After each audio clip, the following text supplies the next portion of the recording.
Hi friends, இந்த வீடியோவில் நம்ம எப்படி வேர்க்கடலை சாதம் டேஸ்டியாக செய்யலாம் அப்படிங்கிறத பார்க்கலாம். இந்த வீடியோ பார்க்குறதுக்கு முன்னாடி நம்ம சேனல் நீங்கள் ஃபர்ஸ்ட் டைம் பார்த்துட்ருக்கீங்கன்னா மறக்காமல் சப்ஸ்கிரைப் பண்ணிக்கோங்க.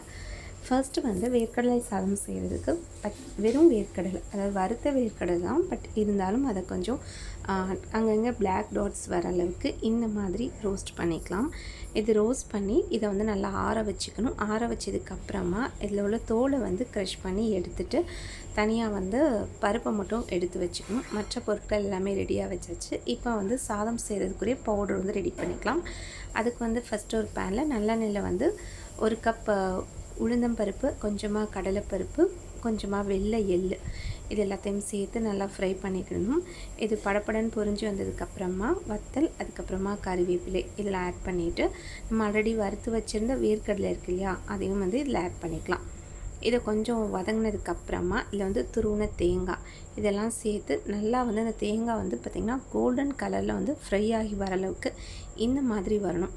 இது மாதிரி வந்ததுக்கப்புறமா இது கொரப்பாக ஒரு பவுட்ரு ஃபார்மேட்டில் நம்ம அரைச்சிக்கலாம். இது பேஸ்ட்டாக நீங்கள் அரைச்சிடாதீங்க. இந்த கோஸ் பவுடர் பார்த்திங்கன்னா நான் சால்ட் ஆட் பண்ணலை. நான் ரைஸ் செய்யும்போது தான் ஆட் பண்ண போகிறேன். இப்போ நான் அதை ஜஸ்ட்டு நான் கொரப்பாக மட்டும் அரைச்சி வச்சுக்க போகிறேன். இதுக்கப்புறம் நம்ம தூய மல்லி ரைஸ் யூஸ் பண்ணி தான் இன்றைக்கி செய்ய போகிறோம் வேர்க்கடலை சாதம். தூய மல்லி ரைஸ் நம்மக்கிட்டே கிடைக்கிது ஃப்ரெண்ட்ஸ். தேவைப்பட்டுச்சுன்னா நீங்கள் ஆர்டர் பண்ணிக்கலாம்.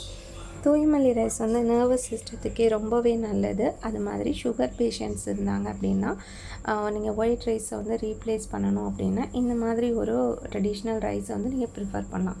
இப்போது நம்ம சாதம் செஞ்சுக்கலாம். அதுக்கு நல்லெண்ணெய் தாளிச்சதுக்கப்புறமா கடுகு, உளுந்தம்பருப்பு, நம்ம வேர்க்கடலை, வறுத்த வேர்க்கடலை வெளியே வாங்கினதும் தோல் எடுத்து வச்சுருக்கேன், அது கொஞ்சமாக, அப்புறம் ஒரு வத்தல், ஒரு பச்சை மிளகாய், கருவேப்பிலை இதெல்லாமே ஆட் பண்ணிவிட்டு நம்ம கோர்ஸாக அரைச்ச அந்த பவுடர், கொஞ்சம் சால்ட்டு, தேவைப்பட்டுச்சுன்னா நீங்கள் பெருங்காயத்தூளும் சேர்த்துக்கோங்க.